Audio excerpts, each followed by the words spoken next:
मरियम को ट्रैक्टर नहीं लैन आया, लैपटॉप नहीं लैन आया, स्कूटर नहीं लैन आया। है जी, मैं ट्रैक्टर दूंगी, मैं मोटरसाइकिलें दूंगी, मैं रिक्शे दूंगी, तरक्की करेंगी। तरक्की कट्टा करनी है, पेट्रोल सस्ता नहीं जनाब वाला, डॉलर सस्ता नहीं, डॉलर ओथे पेट्रोल ओथे। ते कहते हैं हमारे आने से दूध की नहरें बहगी। मैं कट्टा बहगी, जलसे वाले जिन्हें देंदे ने पंप वाले दे के घर चली जीता है। सच्ची गल कर रहे हैं, गल्लां सच्चियां। ना डॉलर थले आया है, कुछ भी नहीं आया, सिर्फ अल्लाह माफ करे इको ही काम गलत होया है। आज जिन्हें बैठे जे ना सारे ओ बेनजीर सिंध दी सी, असी पंजाबियां सारी उम्र कुत्ते खानी की, औरत की हुकूमत जायज़ नहीं। हुण तुहाडी बेनजीर दी जायज़ है। मैनू आंदे सी नासिर मदनी नून लीग दा मौलवी, बोलो हुण मैं ही बोलिया, दूजे दे मौलवी सारे मरे ने। ऐसे बोले कुछ न लिया, ऐसे बोले। सच्ची गल कर रहे हैं। इतना मजमा है, नासिर मदनी गज वज के गल करने वाला है, हर हुक्मरान के सामने बोलता हूँ। 28 साल तबलीग की है, ना किसी ने ठगी मारी, ना किसी का हक खादा, ना किसी जगह ते कब्जा किया। 28 सालों में परवेज मुशर्रफ को ललकारा, जफरुल्लाह जमाली को ललकारा, काकर को ललकारा, शौकत अजीज को ललकारा, मोइन क्रैशी को ललकारा।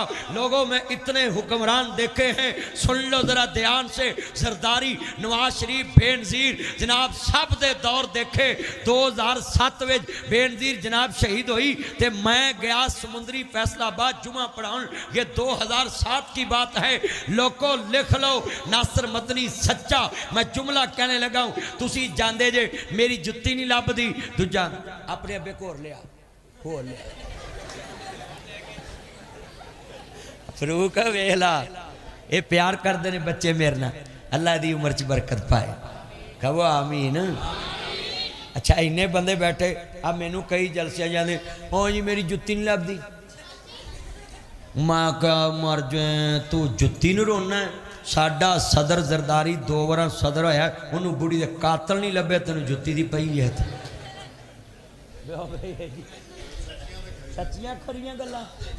2007 च बीबी शहीद हुई, 5 आ गया है, तो अजे तक लभे ते लभने भी नहीं। जिन्हों पता अगले उन्होंने भी मार देना।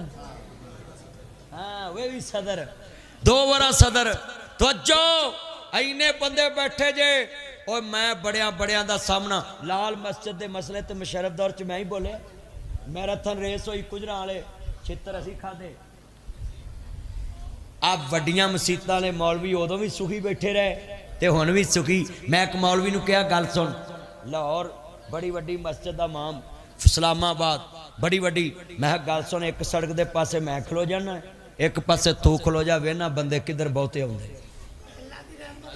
और लोगों ये हुकूमतों की नौकरी करते हैं, हम मोहम्मद अरबी की नौकरी करते हैं।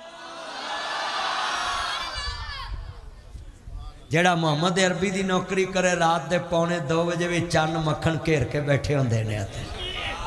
आ सारे मेरे चन्न बैठे नहीं के, किदे मोहब्बत बैठे ने। हाँ जी बोलते नहीं सारे, बोलो हाँ सारा पढ़न। अज वादा करो, मैं तुहाडे कोल वादा लेना।